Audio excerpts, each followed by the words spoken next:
From over 20,000 feet in the air, the world looks like a toy train set. It's a sight retired Army 82nd Airborne veteran Bob Johansen Jr. has seen dozens of times, serving in one of the most well-known American military units. In our RBC Wealth Management Voice for Veterans segment, WMAR 2 News' Eddie Kadam shares his incredible trip to the ground and how all those landings took a toll. American parachutists, devils in baggy pants, are less than 100 meters from my outpost line. The 82nd Airborne, death from above. I joined the Army to be a badass somewhat, and be a tough guy, I was not a death type of person. Bob Johansen Jr. always wanted to be an All-American. He earned that name through the famed 82nd Airborne. Amphibious jungle training down in Panama. Went to desert training in Death Valley for 2 weeks.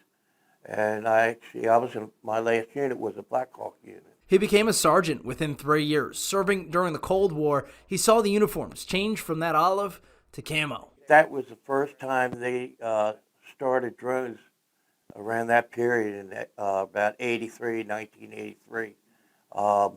We had to actually fire a real missile, Stinger missile, at drones out there in the desert. A line of paratroopers ready for a drop is called a stick. One late night drop, he was number 50 out of 50. The end of the stick ended up in the branches, 20 feet in the air. I said, I'm just hanging around, guys, So I said, when can you get me down? I can't get down. I couldn't release myself. It was all tangled up with all my equipment and everything. And instead of waiting around, he cut himself out and then fell to the ground. Surprisingly, the Army charged me for that parachute. I couldn't believe it, but that's government issue. That's why you're called a G.I. Joe.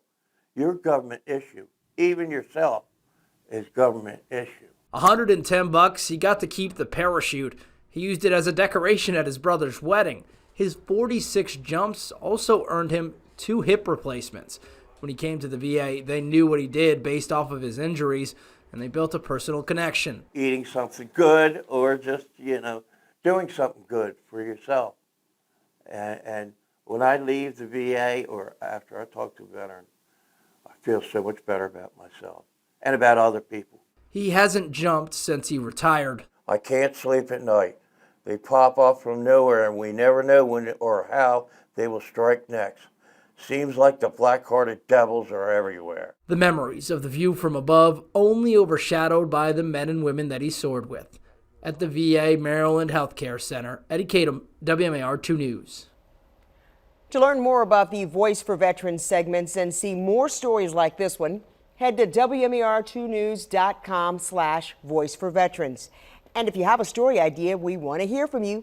Email us at storyideas@WMAR.com. Stick with us online at WMAR2news.com for updates on top stories and breaking news. And for news and weather while you're on the go, download the WMAR2 app. You can watch our live radar and get breaking news sent straight to your phone. Thanks for watching. I'm Kelly Swoop.